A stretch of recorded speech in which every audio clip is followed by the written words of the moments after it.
নমস্কার, আমি doctor Amit Dutta, professor in gynaecology and obstetrics. আমি আজকের একটা ছোট্ট প্রতিবেদন সাদা স্রাব নিয়ে আপনাদের জন্য একটা কিছু তথ্য এনেছি।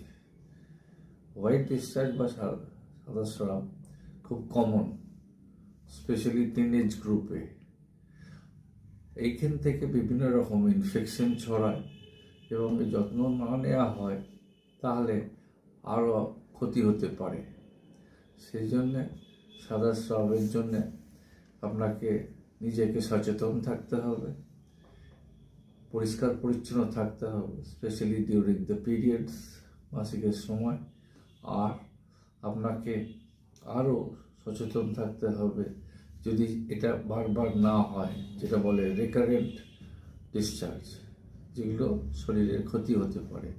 এবং যদি বেশি হয় তাহলে ডাক্তারের সঙ্গে যোগাযোগ করতে এবং নির্দিষ্ট ওষুধ খেতে, যাতে এটা খুব প্রলং না হয়। সাদা স্রাব সবসময় আপনাকে যত্ন নিতে হবে। আন্ডারগার্মেন্টস বা প্যান্টিসগুলো চেঞ্জ করতে হতে পারে এবং তার সঙ্গে সঙ্গে প্রপার চিকিৎসা করতে হতে পারে। Thank you.